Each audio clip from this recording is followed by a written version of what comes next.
Hold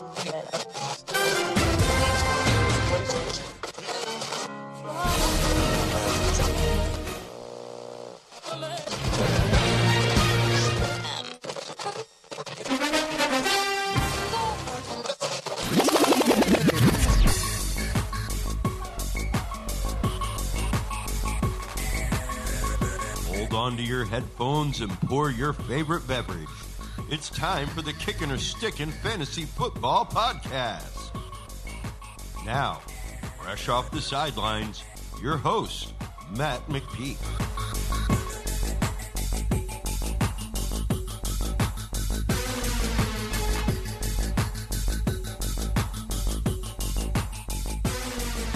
Fantasy freaks and geeks, what is up?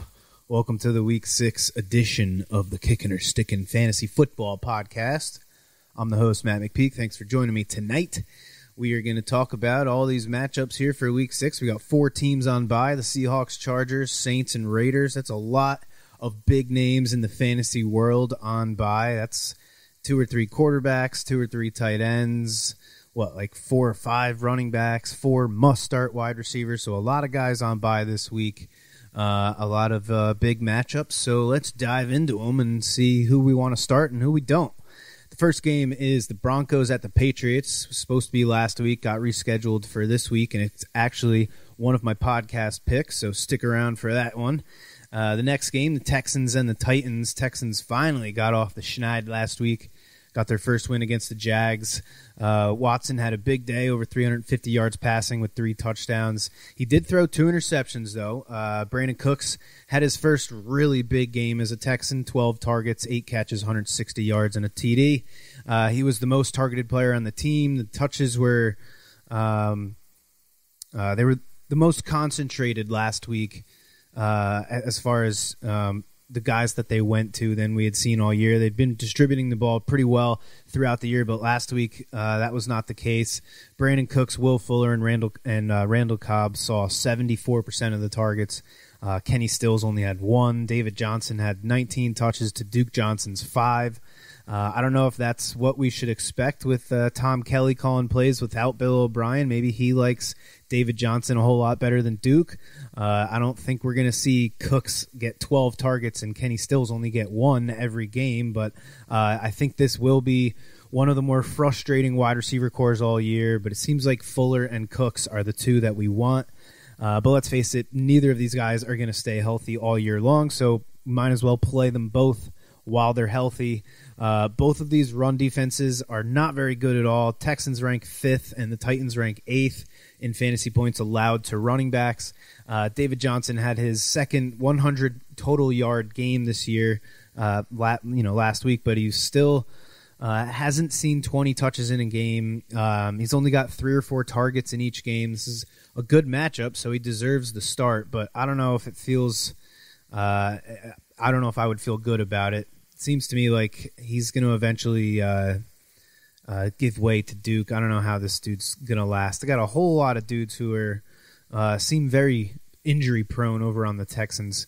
For the Titans, it's obviously Derrick Henry and A.J. Brown, and I think Jonnu Smith has vaulted his way into the play-every-week group of tight ends and just ride the ups and the downs. He's now got 5 touchdowns in 4 games. Browns and Steelers, holy schlemiel.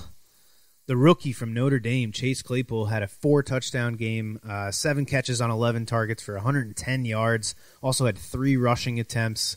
I've said it before on my podcast, if I was running a NFL team, the first person I would hire, I would get whoever scouts the wide receivers for the Steelers. They find diamonds in the rough every year. Meanwhile, Juju had only 5 targets, 1 less than Eric Ebron, and Deontay Johnson only had 1 target last week. Both wide receivers had under 30 yards receiving. We're obviously still starting Juju, but I think we got to bench Deontay Johnson. I think he had like a back injury or something to go along with the concussion that he had a couple weeks ago. I think by the end of the year, we're looking at Juju and Claypool as the clear-cut number 1 and 2 guys, kind of like what we see in Atlanta with Washington and Deontay Johnson as kind of the number 3 and 4 guys that, they'll have a game here or there, but can't really expect too much consistency out of them. James Conner had 18 total touches, catching all 3 of his targets and scored, but only gave us 63 total yards. They actually gave a goal line carry to Benny Snow, which would just drive me bonkers if I had James Conner, which is why I did not draft any James Conner. The Browns had allowed the 9th fewest fantasy points to running backs through the first 5 weeks here, but they still gave up 4.75 yards per carry to Jonathan Taylor. So James Conner is definitely still a start. Eric Ebron is a candidate for the tight end touchdown scorer parlay. Cleveland is one of 8 teams that have allowed 4 or more touchdowns to tight ends, and one of 4 teams to allow 6 or more catches a game to tight ends. They're averaging just over 60 yards per game allowed to tight ends as well. So give me Eric Ebron for a big day, and hopefully he scores a touchdown. OBJ just barely broke the double-digit full PPR fantasy point mark last week with his 18 yards passing, but you're still starting him because he's going to have those huge weeks like he did 2 weeks ago. Landry had a drop or 2, but he still led the team in receiving yards with 88 on only 4 catches, tied OBJ with 9 targets. Last week was the best game by far for him for the year, but I'm still sitting him against the Steelers defense. Kareem Hunt had a really nice 20 carries, exactly 1/3 of the running back, exactly 2/3 of the running back carries. Also caught 3 balls for 21 yards and a touchdown. 93 total yards on the day. The Browns defense played really well. Big sack to force a field goal in the first quarter last week, and a pick 6 at the end of the first half against the Steelers, and another pick in the fourth quarter. I think this game is going to be a slugfest, and I think Hunt sees another 20 touches. Steelers run D has been pretty good through this year, so this is another game that I'm not going to expect, a big 20-point game from Kareem Hunt, but because of the touches, I think he's going to get. He's a must-start number 1, of course. Dearness Johnson did get the fourth quarter nail-in-the-coffin carry with about 2 minutes left in the fourth quarter to ice the game away. I'm sure with the lead we'll continue to see that, but again, don't get discouraged if you're a Kareem Hunt owner. Hooper had his first game with over 34 yards, actually led the team in targets, had 1 more than OBJ. His longest catch actually came from OBJ on a end around, which seems to be a play that they like to run with either him or Landry every game. Austin Hooper will not be making the tight end touchdown scorer parlay. Only one TD has scored on the only one. Tight end has scored on the Pittsburgh Steelers so far this year. Tight ends are catching less than half of their targets against the Steelers too, so I'm not starting Hooper. Ravens and Eagles. Eagles had their chance to win against the Steelers, but 2 3-and-outs to start the game, 5 sacks allowed, another 2 interceptions by Carson Wentz, a missed field goal. Then on defense, they let the rookie score 4 touchdowns. Like I said, one of them was rushing. They were able to get to Big Ben just once. They showed us why they're a 1-3-1 football team. Another horrible game for Zach Ertz. In the last 2 games, he's only caught 5 of his 11 targets for a whopping 15 yards.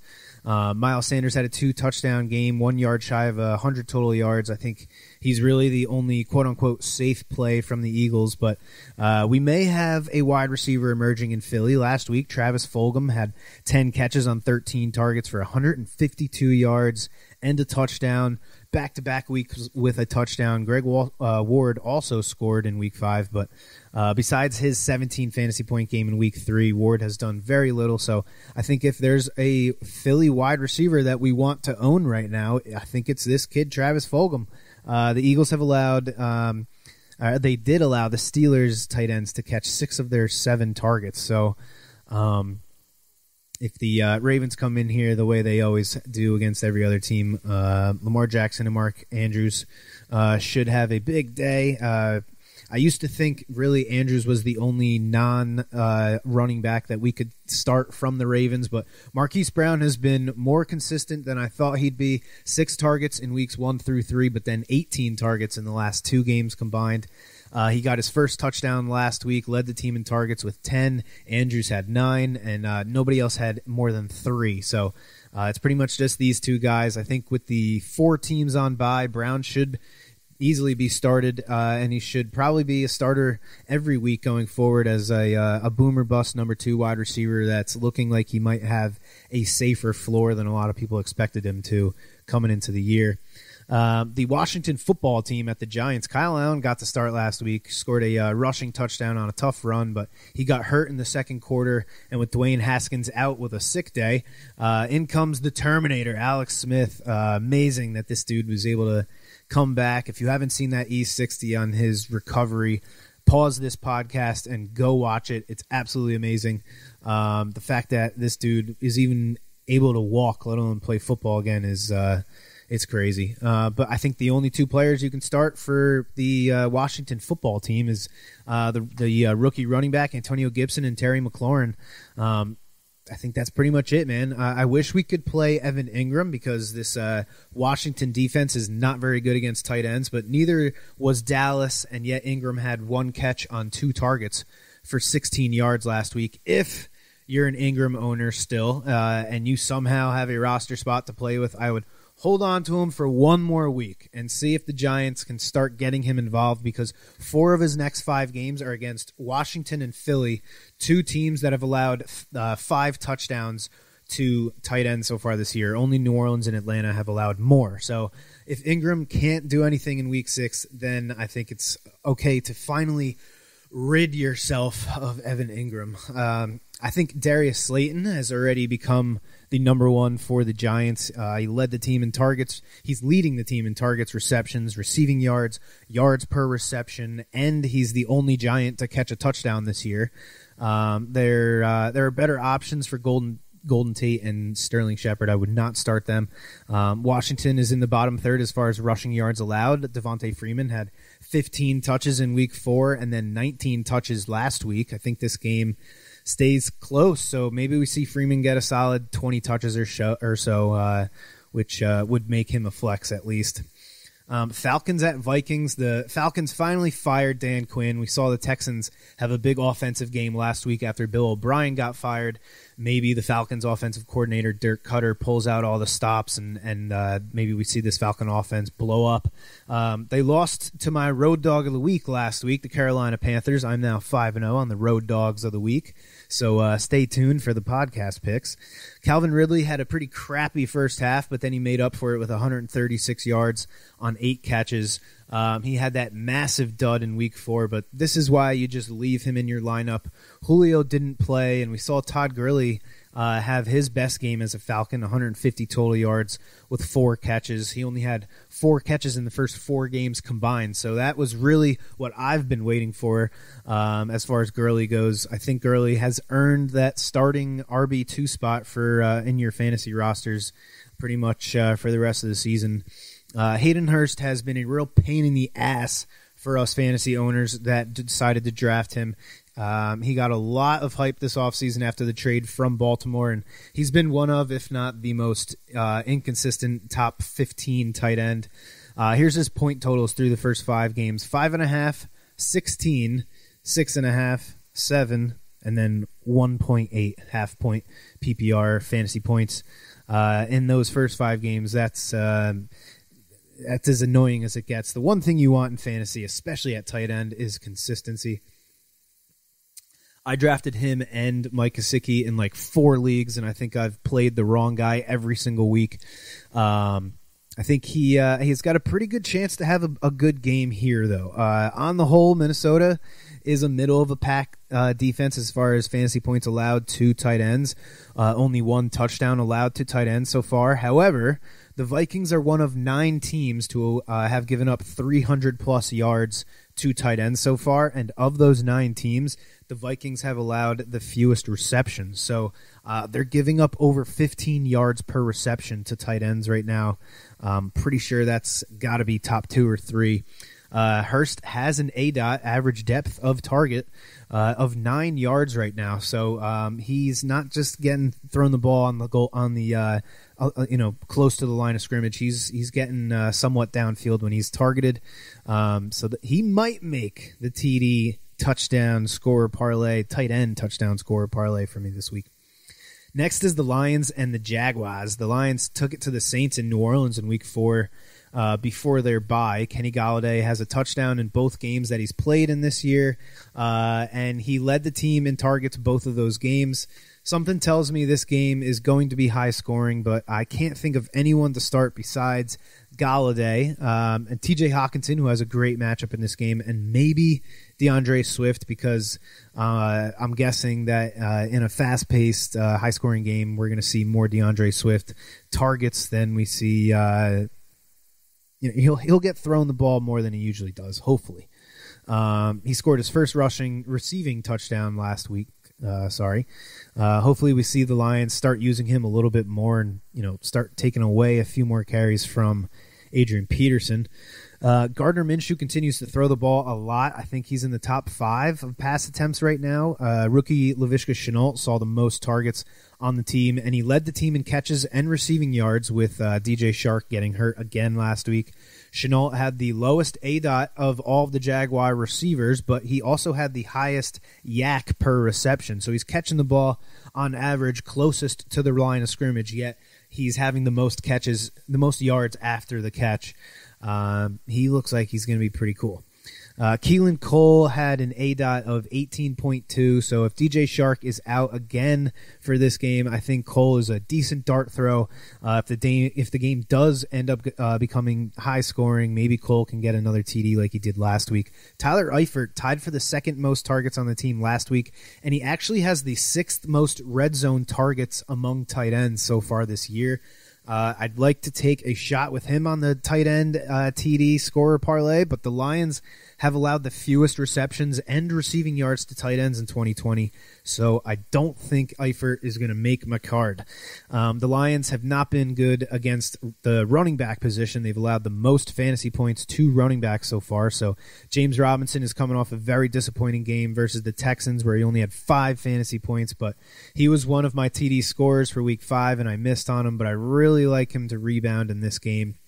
Next, Bengals at Colts. This is another one of my picks, so stay tuned. Bears at Panthers. David Montgomery had one of the hardest matchups in all of fantasy football last week playing the Buccaneers, and he was able to get us 15.5 PPR fantasy points, mainly because of his 1-yard rushing touchdown, but also his 7 catches on 8 targets.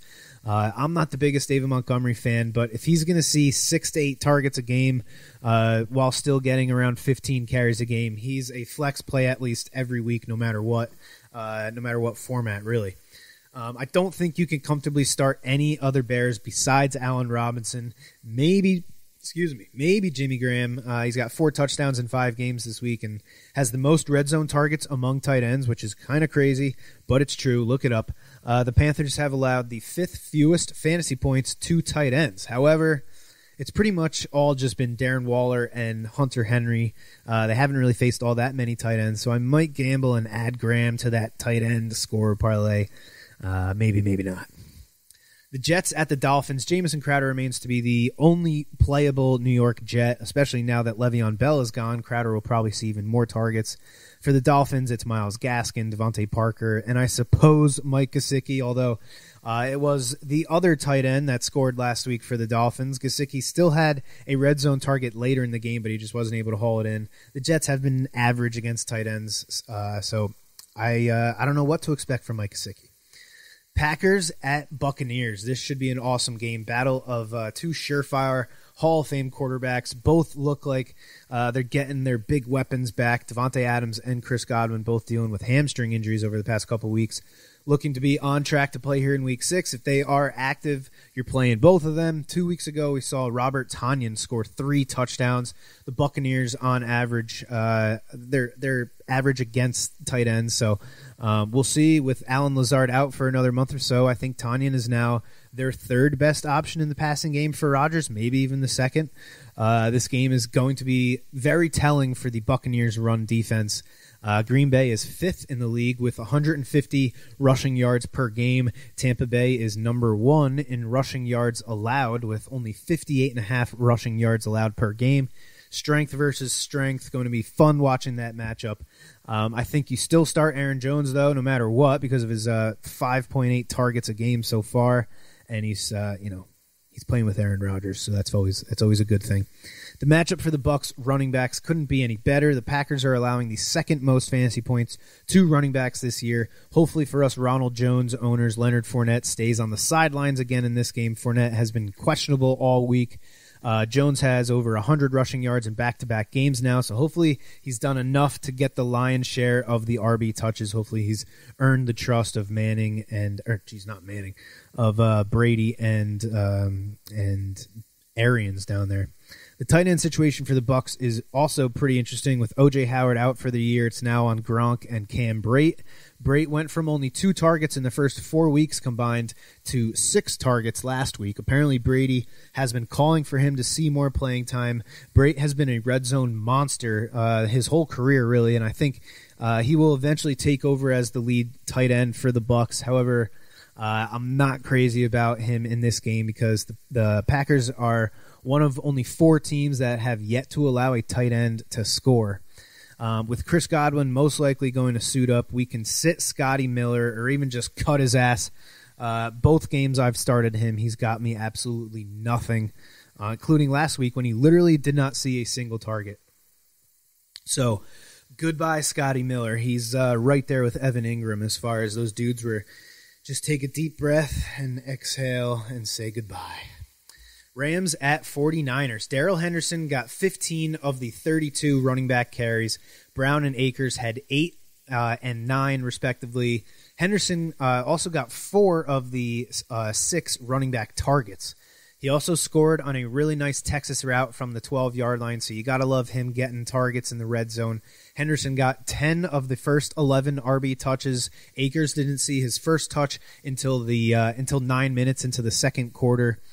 He got 4 straight carries on that drive. Henderson also got 4 touches on the only scoring drive the Rams had in the fourth quarter. So I think it's somewhat safe to say going forward that Henderson will get about half of the work and maybe Akers and Brown will split the other half. I saw him, I sat him for Joe Mixon 2 straight weeks where I played the wrong guy between Mixon and Henderson. Gotta love it. I also have Kamara and Robinson and Le'Veon Bell in that league, so those are going to be real fun decisions to make every week going forward. It's great having depth, but it's also super annoying every week when it seems like you play the wrong guy. Maybe I try and make a deal, but last week I mentioned how it was a great matchup for the Rams tight ends and how I really liked Tyler Higbee after that Washington against the Washington football team. And of course, Higbee goes out and catches only 2 targets for 12 yards, while Gerald Everett catches all 4 of his targets for 90 yards. He had a few big catches in this game, and he's the perfect example of why I avoided Higbee in fantasy this year. Higbee had that huge end of the season in 2019 where he had double-digit targets in 4 of the last 5 games or something like that. But this dude, Gerald Everett, is pretty good, and Sean McVay must have seen some matchup that he liked with Everett over Higbee. I don't know. To all you Higbee owners out there, I feel your pain. I'm sorry Everett had to have the big game. Robert Woods got a touchdown in Week 5. That's 3 touchdowns on the year now. Puts him on pace for his most touchdowns in a single season. We're obviously starting him. That's been the one thing against Robert Woods pretty much his whole career is that he doesn't really score all that many touchdowns, but he's got 3 so far through 5. Cooper Kupp had only 5 catches on 8 targets for 66 yards, but 46 of those yards came on a big catch and run late in the game. Last week, he scored on almost the exact same play as the week before. He did have an end zone target in the middle of the third quarter, but he didn't catch it. Last year in 2 games against the 49ers, Cooper Kupp had 8 catches on 10 targets for only 48 yards. He did score, but it kind of seems like the 49ers relatively know how to keep him in check, but I'm still starting him in a 3-receiver league that I got.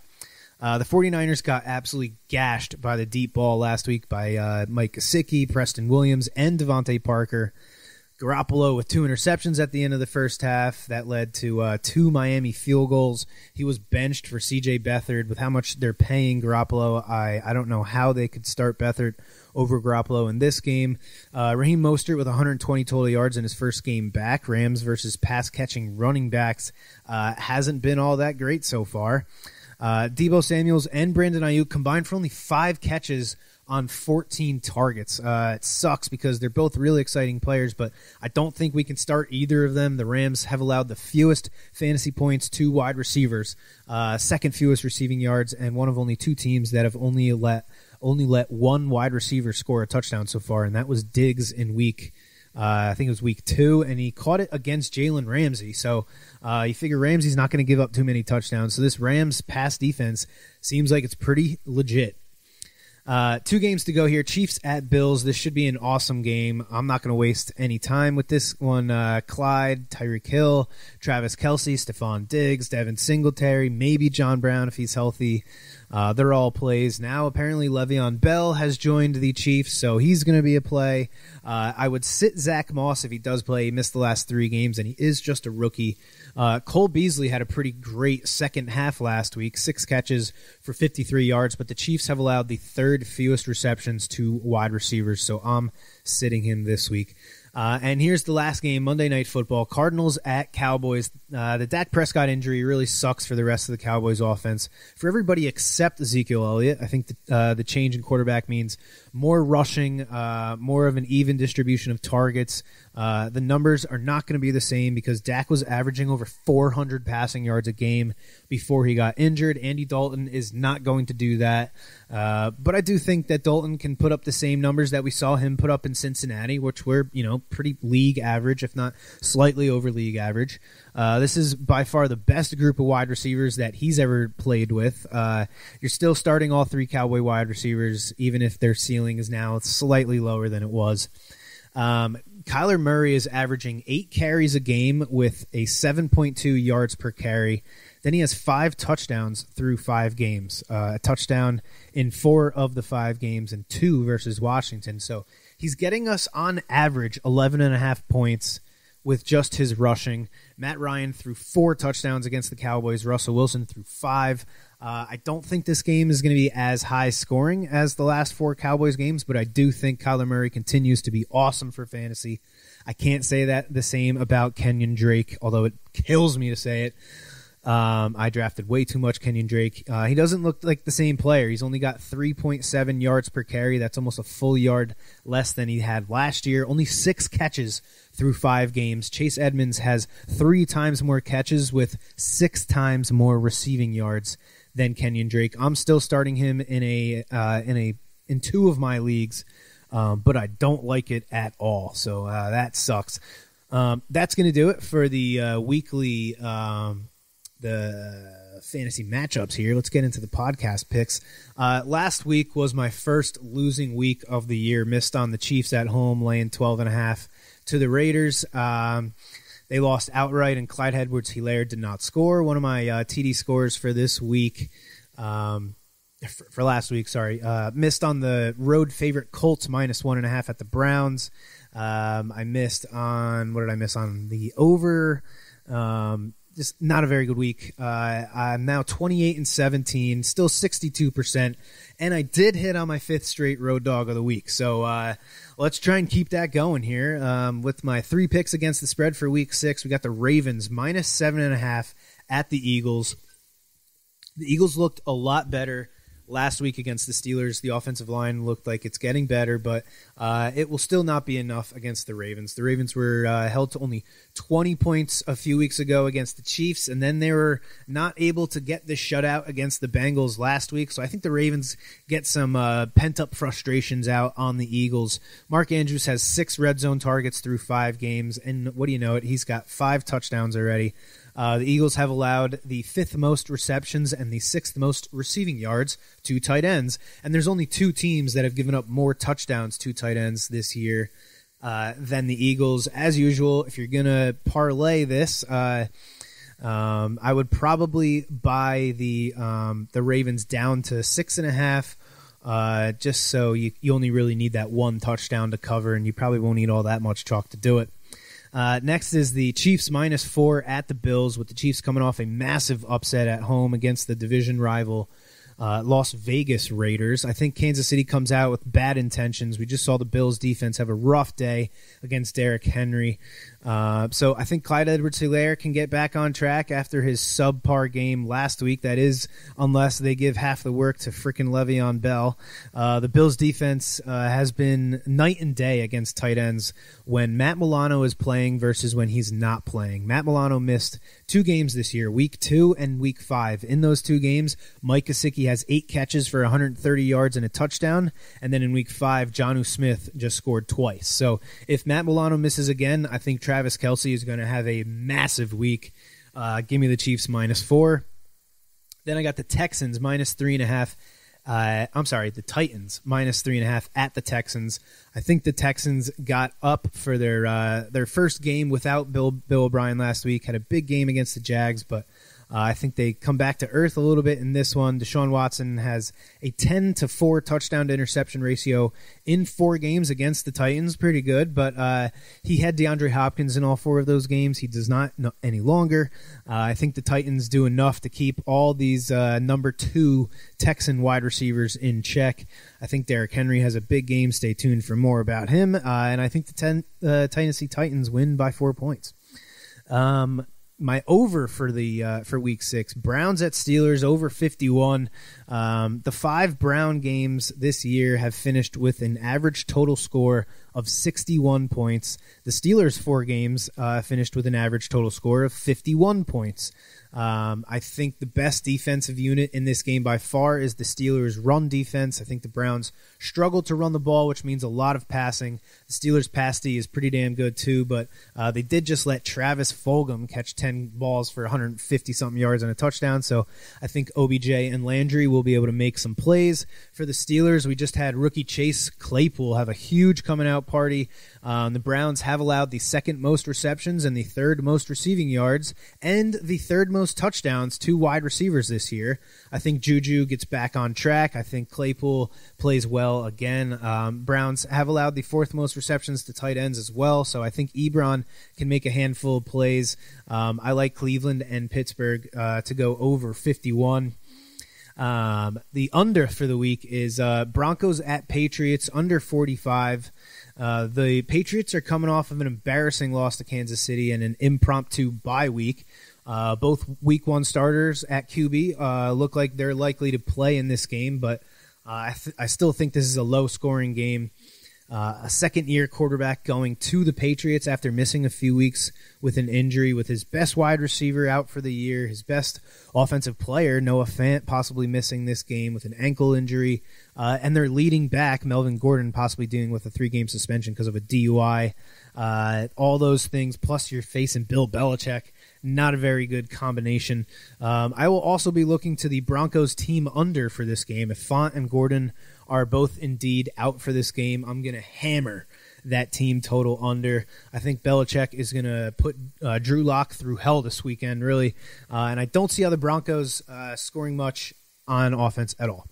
On the other hand, with Cam returning from COVID, maybe their offense is a little rusty. Averaged 29 points a game in the 3 games with Cam at quarterback, but that was against the Dolphins, the Seahawks, and the Raiders, 3 defenses that are not exactly world beaters. I think the Broncos are going to be the best defense that they've faced all year, despite the fact that they've lost a lot of guys on the defensive line. So I like this game to stay under 45 points. Again, I'd probably buy it up to 45.5 to avoid that push, because who the hell wants a push? My 3 TD scores for Week 6. Myles Gaskin, the Jets are tied for the 2nd most touchdowns allowed to running backs. Myles Gaskin's got his first touchdown last week. He finally got a goal line carry. He's had over 20 touches in 2 of the last 3 games. The Dolphins, wouldn't you know it, have won both of those games. I think the Dolphins win this game, so which should mean that Myles Gaskin gets a nice healthy workload. So I like him to score. Derrick Henry. The Texans have one of the worst run defenses in the league. 6 rushing touchdowns allowed in the last 5 games. They've allowed the most rushing yards. Henry scored twice last week, and he scored 3 times against Houston in their last game of last year. So give me Derrick Henry to score. And then James Robinson, he let me down big time last week, but he's got another great matchup here. The Lions have been bad against running backs. They've given up these 6 touchdowns to running backs already. He's averaging 18 touches a game. So I'm going to give James Robinson another chance this week against another good matchup. And last but not least, the road dog of the week. Oh, you didn't know?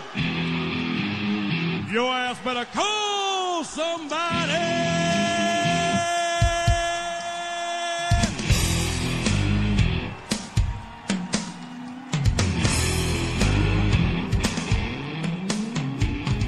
Yeah, road dog for week 6. Give me the Bengals getting 8 points at the Colts. In the Bengals' first 4 games of the year, they lost by 3 points to the Chargers, then by 5 points to the Browns. They tied against the Eagles, then they won outright against the Jaguars. Last week, they got their asses handed to them by the Ravens, but that happens to most teams in the league. But besides that, they've been able to keep pretty much every game competitive. Every game has been close. The Colts have one of the best defenses statistically, but they've also played a bunch of teams with pretty weak offenses, i.e. the Jets and the Browns. The Browns put up 32 and the Jags put up 27 in week 1. I think the Bengals have enough offense to keep this game close. On the other side, I think the Bengals' defense is better than what they get credit for.